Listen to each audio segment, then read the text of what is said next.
सकारात्मक तरंगें उत्पन्न होती हैं, पॉजिटिव वेव्स जनरेट होती हैं। जब एक गायत्री छंद से इतनी अच्छी व्यवस्था हो सकती है तो और भी बहुत छंद, गायत्री है, कुशनिक है, अनुष्टुप है, पुष्टुप है, बृहति है, जगती है, पंक्ति है, 7 प्रकार की छंद है। उसके अलावा फिर कुछ विछंद भी हैं, कुछ अति छंद भी हैं। तो इसलिए तो ऋषियों ने पहले ही परिपाटी बनाई कि वेद का पठन पाठन होना चाहिए, ताकि वातावरण में जो ध्वनि प्रदूषण है ना, इधर उधर हो रहा है प्रतिदिन, उससे ध्वनि प्रदूषण से हम मुक्त रहें। महर्षि दयानंद बड़े वैज्ञानिक थे और बड़े सोच समझ के लिखा कि वेद का पढ़ना पढ़ाना और सुनना सुनाना सब आर्यों का कर्म है। इस सृष्टि को शुद्ध रखने का धर्म है हमारा, इसीलिए उसने लिखा। हर भी जो महर्षि दयानंद जो कह गए ना, उसके पीछे कोई बात है, या तो हमारी बुद्धिमान तक नहीं पहुंच रही, समझ नहीं पा रहे। आइए सीधे बैठ करके एक बार गायत्री मंत्र बोले। ओम भूर्भुवः स्वः तत्सवितुर्वरेण्यं भर्गो देवस्य धीमहि धियो यो नः प्रचोदयात्। ओम यतो यतः समीहसे ततो अभयं कुरु शन्नः कुरु प्रजाभ्यो अभयं पशुभ्यः। ओम शांति शांति शांति। आर्य समाज सेक्टर 19 के 66वें वार्षिकोत्सव के अवसर पर शब्द दिवसीय वेद प्रचार के कार्यक्रम के 4थे दिन की प्रथम प्रातःकालीन सभा का शुभारंभ देवी यज्ञ से हुआ और आज के यज्ञ के ब्रह्मा श्रीमान यादवेंद्र शास्त्री जो इस समाज के धर्माचार्य हैं, केंद्रीय सभा के प्रधान जी भी यहाँ बैठे हैं, सारा इस सभा का संरक्षक मंडल, वर्तमान प्रधान जी, मंत्री जी, कोषाध्यक्ष जी, वरिष्ठ सभी सदस्य महानुभाव, अभी मेरे से पूर्व जिनकी चर्चा सुनी नेता जी, एक स्वामी जी मंच पर भी हैं, एक सामने भी बैठे हैं, दोनों स्वामी जी, क्षेत्र के शहर के भिन्न भिन्न आर्य समाजों से पधारे सभी धनी ज्ञानी मानी प्रतिष्ठित महानुभाव, स्नेहमयी वात्सल्यमयी करुणामयी राष्ट्र निर्मात्री मातृशक्ति। विषय परमेश्वर का चल रहा था, मंत्र चल रहा था न तम विलाप। अभी इसी पर चर्चा चल रहेगी, तो मंत्र की गहराइयों को तो पकड़े हम कि क्या कह रहा है। तो पहले दिन हमारी चर्चा थी कि उसे जाने वो है या नहीं है। उसके बाद हम जान गए कहाँ है, उसका अस्तित्व है, लेकिन वो कैसा है ये भी हमें पता चल गया।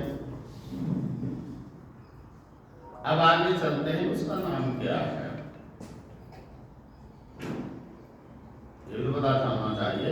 किसी व्यक्ति को ढूंढना है तो उसका एड्रेस तो पूरा होना चाहिए ना हमारे पास, कि हम जिसको ढूंढ रहे हैं उसका नाम क्या है, कहाँ रहता है, कैसा है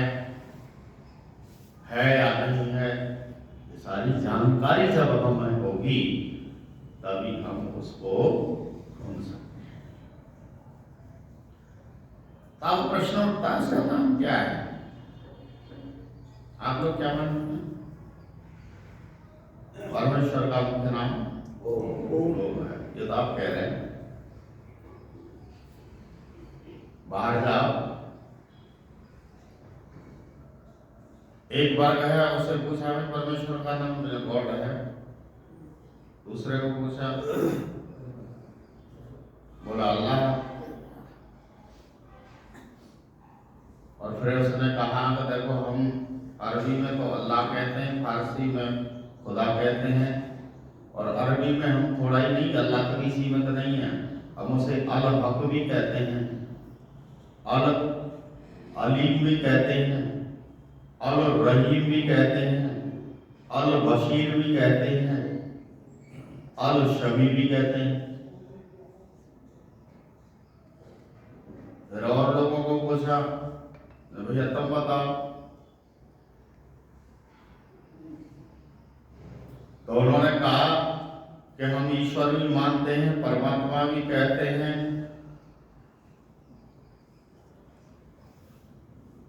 परमेश्वर भी कहते हैं। एक बार और आया, उनसे पूछा, जी हमारी जो भाषा है वो इब्रानी है, और इब्रानी में इसे ईल भी कहते हैं, यहोवा भी कहते हैं। एक बार और मिला, अब वर्ग तो ढेर सारे हैं, लेकिन भाषा के आधार पर मैं आपको और बताता हूँ। रशियन में से गॉड कहते हैं, फ्रेंच में से द्यू कहते हैं,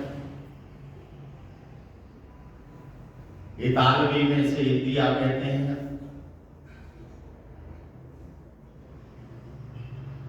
इतने ढेर सारे नाम हैं। अब पंजाब की तरफ गए, वहां चर्चा करी आचार्य आपने रब को छोड़ दिया, रबी कहते हैं या रब, अब किसको माना है? तो यहाँ लड़ाई हो जाएगी परमात्मा के नाम में, होगी नहीं होगी? और फिर महर्षि दयानंद को पढ़ते हैं तो महर्षि दयानंद ने ब्रह्मा भी परमात्मा का नाम लिखा था, त्यागराज जी पहले से मुझे 100 नामों की व्याख्या की, और वो कह रहे हैं कि ये 100 नाम तो ऐसे मान लो एक समुद्र के जल बिंदु के बराबर है। विष्णु भी है, ब्रह्मा भी है, शिव भी है, रुद्र भी है, आदित्य भी है ना, ईश्वर भी है, बृहस्पति भी है, प्रजापति भी है, ढेर सारे नाम है। मान के कैसे चले हम? अब हम कह रहे हैं परमात्मा का नाम वो है, अब बाहर जाके तो मान ले तो गारंटी है कोई, लेकिन जहां पर ऐसी स्थिति हो जाए तो वहां तुलनात्मक अध्ययन करने की आवश्यकता हो जाती है।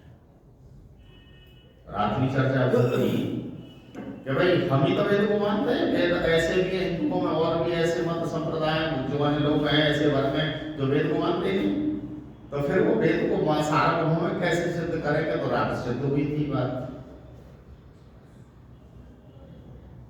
आगे हम चले तो शुरुआत करते हैं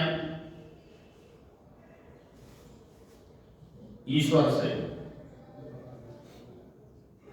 ईश ऐश्वर्य धातु से बना है, इसका मतलब है जो ऐश्वर्यवान है। परमेश्वर जो परमेश्वरवान है।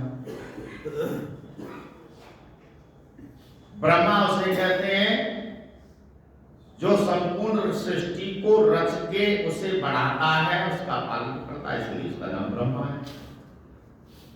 विष्णु इसलिए विष्णु व्याप्त धातु से बना है, जो चराचर जगत में व्यापक है, इसलिए उसे विष्णु कहते हैं। रुद्र इसलिए कहते हैं दुष्ट कर्म करने वालों को वो दंड देकर के रुलाता है, इसलिए उसे रुद्र कहते हैं। वसु इसलिए कहते हैं कि वो बस आच्छादन है, बस निवास नहीं, अर्थात सब में बसा हुआ, इसलिए वसु। आदित्य उसे इसलिए कहते हैं दो अवखंडने धातु में आप्रत उपसर्ग लगा, इसलिए वो क्या है? खंडित करने योग्य नहीं, उसके टुकड़े नहीं हो सकते, इसलिए वो आदित्य है। बृहस्पति उसको कहते हैं, वो सबसे बड़ा स्वामी है। बृहत माने सबसे बड़ा, पति माने स्वामी। प्रजापति उसे इसलिए कहते हैं वो प्रजा का स्वामी है। शंकर उसको इसलिए कहते हैं वो सबका मंगल करने वाला है, सबको सबका कल्याण करता है। गुरु इसलिए कहते हैं वो सबका गुरु है, सबको ज्ञान देता है। शनि उसको इसलिए कहते हैं तो वो धैर्यवान है, इसलिए वो शनि है। और कल भी हमने कुछ चर्चा की थी। तो ये जितने भी नाम मैंने लिए हैं, ये परमेश्वर के एक शब्द एक अर्थ को स्पष्ट करता है। विष्णु, या विष्णु का मतलब है सर्वव्यापक है, चराचर जगत में व्यापक है, बसा हुआ है। एक ही अर्थ तो हुआ है, दो तो नहीं हुए। अब और लोग जो कह रहे हैं उनकी भी सुन लो,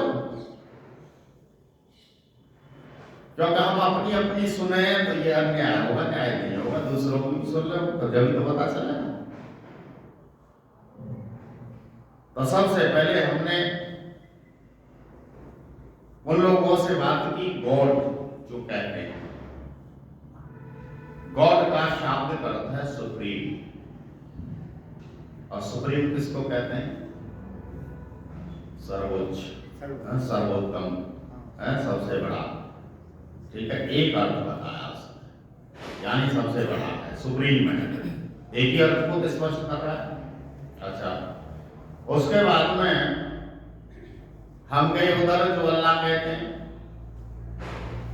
अल्लाह का अरबी भाषा में इसका जो शाब्दिक अर्थ है वो हिंदी में है सृजनकर्ता या स्वामी। फारसी में खुदा शब्द है, इसका अर्थ है जो स्वयं उत्पन्न हुआ है। एक एक अर्थ को लेकर चल रहे हैं, है ना। अरबी में अल हक शब्द आता है, अल हक, इसका अर्थ है सत्य स्वरूप हमारी भाषा। और एक शब्द आता है, तो सारे का अर्थ नहीं बताऊंगा, कुछ का बताऊंगा, जब ज्यादा लंबा हो जाएगा। ठीक है, हाँ, अल अलीम। अल अलीम का अर्थ है सर्वज्ञ, सब कुछ जानते हैं। एक अर्थ अल रहीम, इसका अर्थ है दयालु। और रब का अर्थ है मालिक, जो परवरिश करने वाला है। फिर और लोगों से मिले,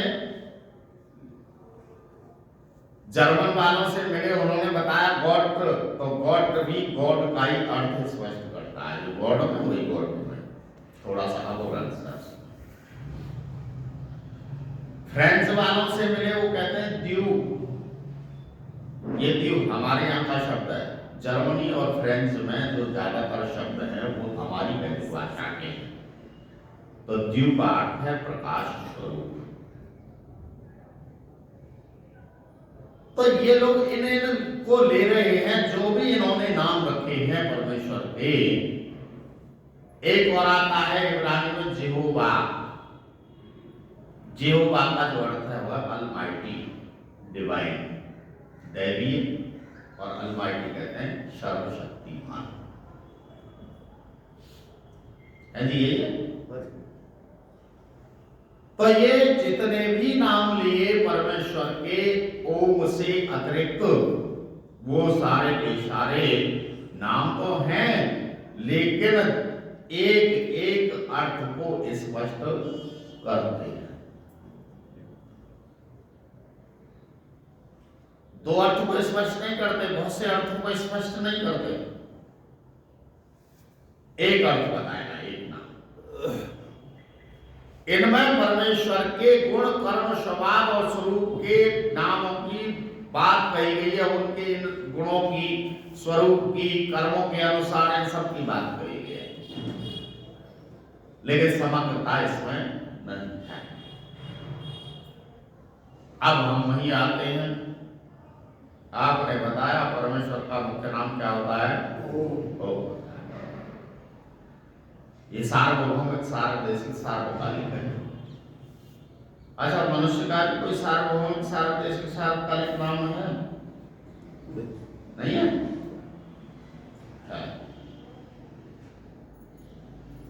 इसीलिए तो कहता हूं वेदों से बातचीत करो। अब जो ये नाम रखा गया है मनुष्य जीवात्मा, जो मनुष्य का चोला जिसने ये मनुष्य योनि में आया है, उसका नाम अब हमने इसका दोनों का नाम मिला करके रख दिया। ये फलाने, ये टिकरे, ये किसके लिए नाम जो रखा जाता है, नाम रखने की जो बात है उसमें सबसे पहला है नाम रखा जाता है संबोधन के लिए, है ना। तो किसी का नाम नहीं हो, किसी को बुलाएंगे तो कैसे बुलाएंगे, ओरे एरे चौरे कैसे ऐसे बुलाएंगे, वही मत गड़बड़ हो जाएगी। पहचान के लिए, संबोधन के लिए, दूसरा पहचान के लिए, और तीसरा है आत्म कल्याण के लिए।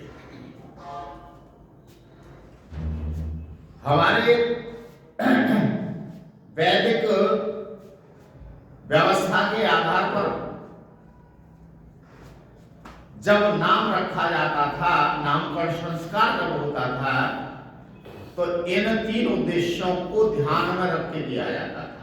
और प्रक्रिया क्या थी, जब बालक का जन्म होता था तो जागरण संस्कार के बाद वेद पाठी ब्राह्मण करके आते थे, पूरा परिवार बैठता था और बैठ करके वेद का पाठ चल रहा है, और वेद में जो शब्द बढ़िया आ गया उसे पूछते पंडित जी से, इसका अर्थ क्या है। पंडित जी बताते इसका ये अर्थ है, तो ठीक है, अच्छा अर्थ लगा तो इसी बात ये नाम रख दो, और उसे बार बार समझाते थे कि तेरा नाम ये है। आज भी कहावत है ना, नाम खराब मत कर देना, है ना। कुछ कहावतें ऐसी हैं कि हमने जब शुरुआत हुई हमारे जीवन की, तो हमने अपने माताजी से या पिताजी से हमने कहा कि हम ये काम कर लें, तो उन्होंने कहा ना इस काम को मत करना। क्यों? इस काम को करेंगे तो 4 आदमी क्या कहेंगे। आज भी कहावत है। थोड़े बड़े हुए, फिर वो 4 आदमी कहा क्या कहेंगे, और बड़े हुए 4 आदमी क्या कहेंगे। अब तक भी वो 4 आदमी पीछे पड़े हुए हैं, और आज तक वो देखे भी नहीं हमने वो 4 आदमी समाज, है ना। वो 4 आदमी समाज के हैं, और वो 4 आदमी 4 वेदों का प्रतिनिधित्व करने वाले थे पहले कभी। वेद कितने? वो 4 की गिनती वहीं से चली आ रही है। अरे सब आप एक आम बात है, देहात की भी भाषा है, बोलचाल में भी सब कह रहे हैं कि वेदों को पढ़ो। 4 आदमी का मतलब यह है गलत काम मत करो, गलत करेंगे तो गड़बड़ होगी। अर्थात वो 4 आदमी जो वही है जो वेद की बात मानते हैं। हम इसके बहुत सोचने के बाद निष्कर्ष पर पहुंचे थे इस बात। तो नामकरण जो संस्कार होता है वो कैसे होता है बंधुओं। पहले जब होता था, वेद का मंत्र का में से शब्द लिया, उसका अर्थ समझ लिया, उसके अर्थ को बार बार जीवन भर समझाते थे बालक को। तो देखिए ये नाम है, नाम खराब मत कर देना।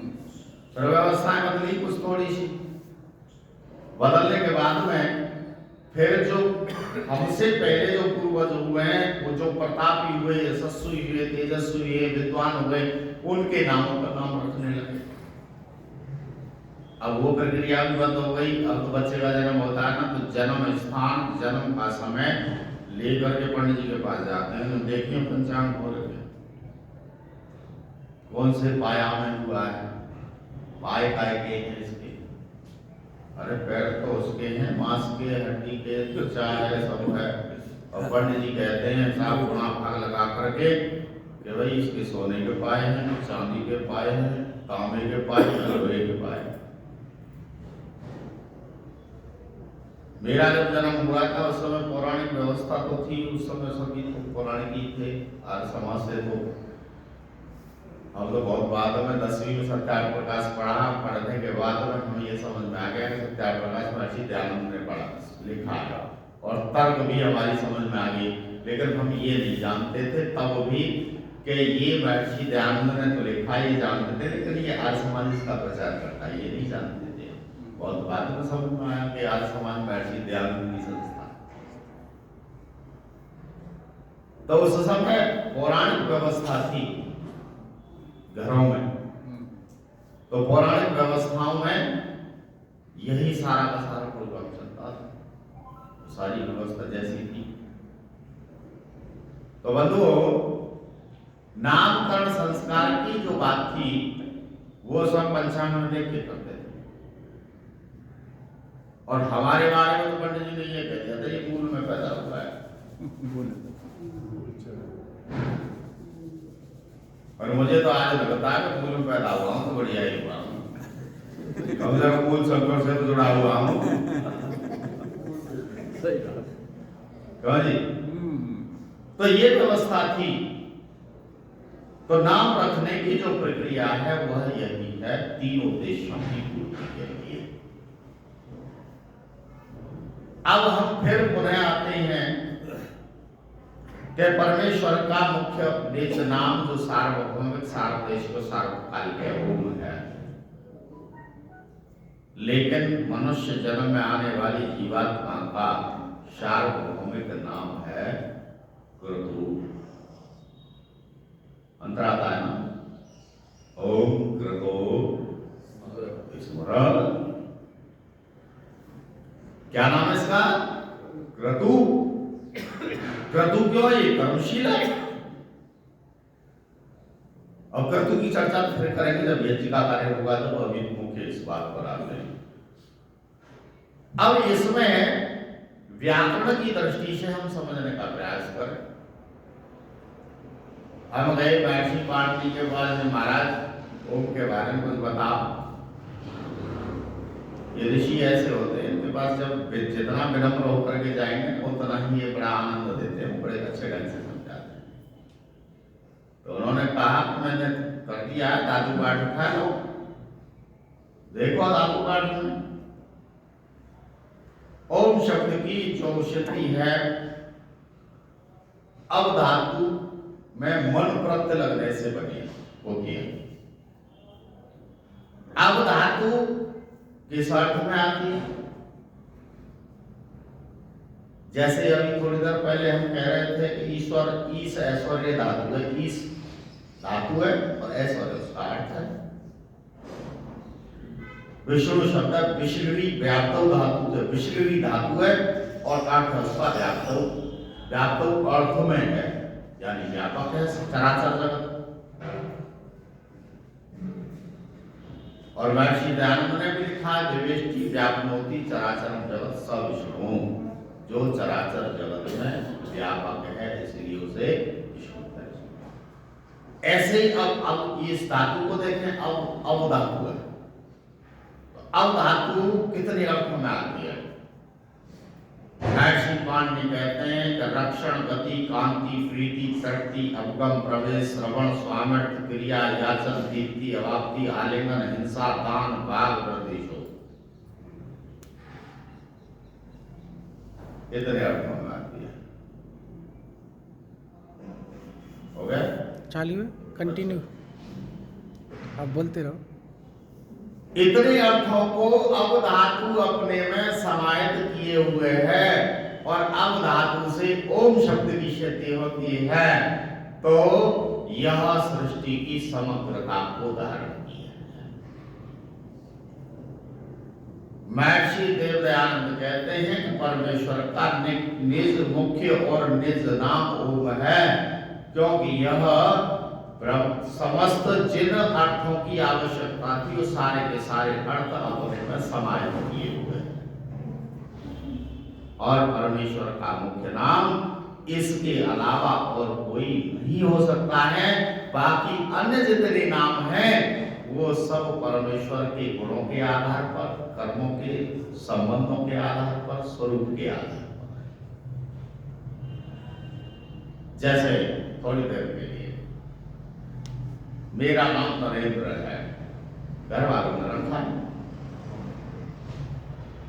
अब संबंध के हिसाब से परिवार में मैं किसी का चाचा भी लगता हूँ, ताऊ भी लगता हूँ, मामा भी लगता हूँ, भाई भी लगता हूँ, पुत्र भी हूँ, तो ये जितने भी हैं ये संबंधवाचक हो गए। कुछ गुणों के आधार पर, मेरे में क्या क्या गुण है उन गुणों के आधार पर मेरा नाम है, ये गुणवाचक हो गए। कुछ कर्मों के आधार पर, जैसे मान लीजिए नाम तो है मेरा नरेंद्र और फावड़ा लेके मैं जा रहा हूं, और क्या बन गया मैं? किसान बन गया। गाय चराने जा रहा हूं, ग्वाला बन गया। गाड़ी चला रहा हूं, चालक बन गया। ये गुणों के आधार पर, कर्मों के आधार पर। ऐसे ही महर्षि दयानंद कहते हैं कि ये जो 100 नाम है और 100 के अलावा जो मैंने बताया है, उस समय व्यवस्थाएं इतनी ठीक नहीं थी। हो सकता है उस समय अगर थोड़ा सा और महर्षि दयानंद अध्ययन करते तो ये अलवशीर और अलालीम इन सबको लेते। सत्यान प्रकाश में बताते ये भी बात है। तो जितने भी मैंने नाम बताए ये गुण, कर्म और स्वभाव के आधार पर हैं। महर्षि दयानंद क्या कहते हैं? यह परमेश्वर का मुख्य और निज नाम है। ठीक है, मुख्य और निज दो बात नहीं होगा। मुख्य नाम तो हम समझ गए, लेकिन निज क्यों कहा उन्होंने? जो किसी और ने रखा हो। धन्यवाद। देखा, प्रधान जी को बड़ा स्वाध्यायशील है प्रधान जी। निज का मतलब है उसके खुद के द्वारा रखा गया नाम है। हमारा नाम कौन रखता है? माता पिता। माता पिता रखते हैं, है ना। पालन पोषण कौन करता है? माता पिता परिवार। शिक्षा कौन देता है? गुरु। माता पिता गुरु इत्यादि देते हैं। और अंत में जीवात्मा शरीर को छोड़ के चली जाती है, इसको ठिकाने कौन लगाता है? हम ही लगाते हैं, समाज के लोग लगाते हैं, है ना। हमारा पूरा जीवन दूसरों पर आधारित है, फिर भी हम अभिमान में, अहंकार में मरे जा रहे हैं। हम तो ये हैं, हम वो हैं, हमने ये कर दिया, हमने वो कर दिया। वो ऐसे कहते हैं ना, उनसे हम भी कहते हैं, भैया जब हम गुरुकुल में थे ना तो हम भी कहते थे कि जब प्रचार में जाएंगे तो धरती को रट देंगे। लेकिन जब आए ना प्रचार में, हमें यहाँ की समस्याओं का पता चला तो हमें लगता है कि महर्षि दयानंद को भी बहुत बड़ी कठिनाई आई होगी प्रचार में। तो परमेश्वर का निज यानी उसके खुद के द्वारा रखा गया है, इसलिए निज नाम है। और इस निज नाम में क्या है? रक्षण। पहला अर्थ है रक्षण, जो सबकी रक्षा करता है ना। व्यक्ति पस्त हो जाए तब भी रक्षा करता है। पहाड़ों पर कुछ लोग खुदाई कर रहे थे। खुदाई करने के बाद वहां पर पहाड़ों के पत्थरों के बीच में एक कीड़ा निकला। अब उसको भोजन कौन दे रहा है? उसकी रक्षा कौन कर रहा है? मनुष्य तो नहीं कर रहा, कोई जीव नहीं कर रहा, वही कर रहा है। सर्वरक्षक है। रक्षण गति थोड़ी थोड़ी बात करूंगा मैं, तो समय तेजी से भाग रहा है और इसी एक ओम की व्याख्या के लिए कई दिन चाहिए। दूसरा क्या है? गति। उसमें गति नहीं है, वो सबको गति प्रदान कर रहा है। और गति का ऐसा बैलेंस बनाया उसने, ऐसा संतुलन बनाया है कि सारे ग्रह उपग्रह आदि घूम रहे हैं ना। कोई टकरा रहा किसी से? नहीं टकरा। पक्षी आपस में कभी उड़ते हुए टकराते हैं? नहीं टकराते।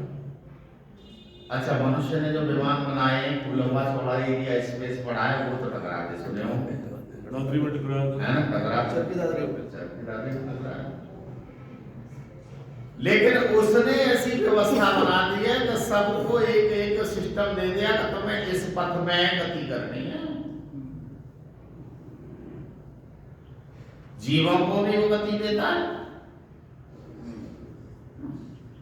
सारे ग्रह उपग्रह सबको गति दे रहा है।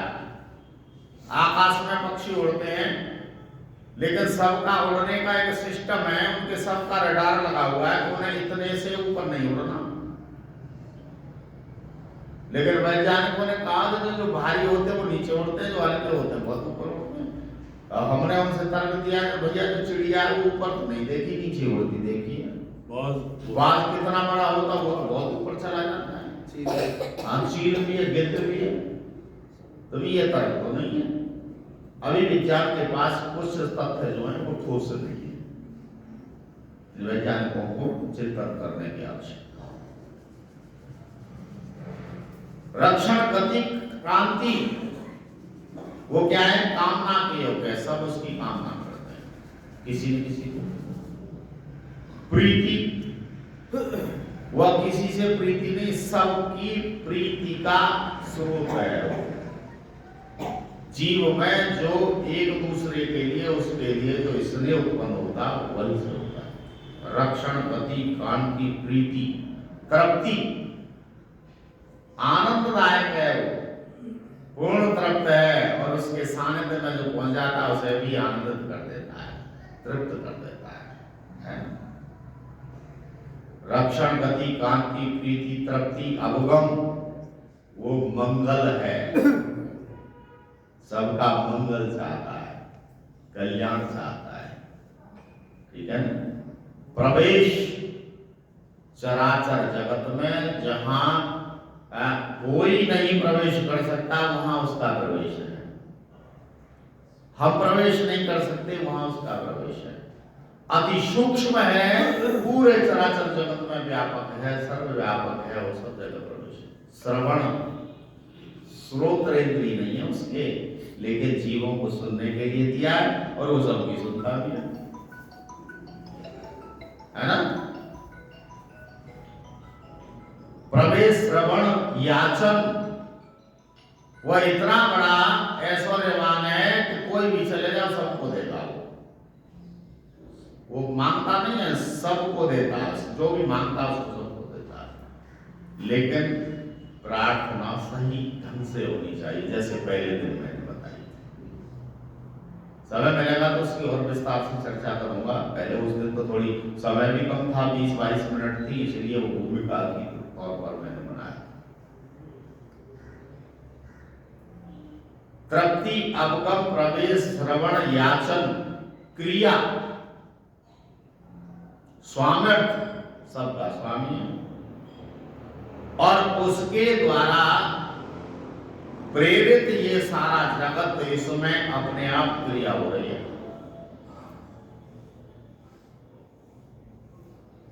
दीप्ति, प्रकाशमान है, ठीक है? अवाप्ति, प्राप्त करने के योग्य है, लेकिन हमें उसके बारे में जानकारी तो हो। आलिंगन, सबको आलिंगन किए हुए हैं। दीप्ति, अवाप्ति, आलिंगन, हिंसा यानी अंधकार का, असत्य का, अज्ञान का वो हनन करता है। दान, भाग, वृद्धिशु, वो दानी है, इस सृष्टि को भागों में बांटता है ना? इस सृष्टि की स्थिति और सृजन, प्रलय इत्यादि करता है, और वृद्धिशु, इस सृष्टि को वृद्धि में प्रदान करता है। और मैं समझता हूं कि इसमें ओम में अगर हम ज्यादा चिंतन करने बैठे कल की तरह, जैसे सर्वज्ञ लिया था, वैसे यदि हम इसका चिंतन करने लग जाएं तो पूरे ब्रह्मांड की समग्रता इसमें समाहित है। अब इसको लिखते कैसे हैं?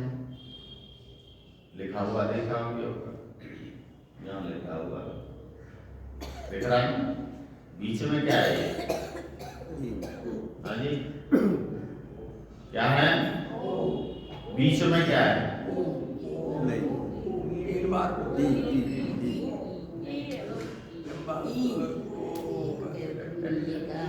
देखो इधर से जो आवाज आ रही है वो ठीक आ रही है।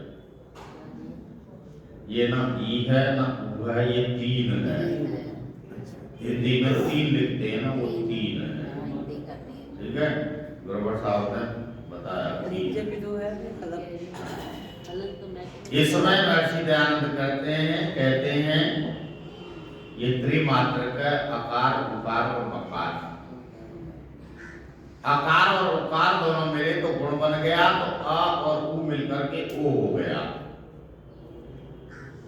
ठीक है? अ और उ एक हो गए, ओ हो गया। अब ये तीन क्या कह रहा है भाई? ये तीन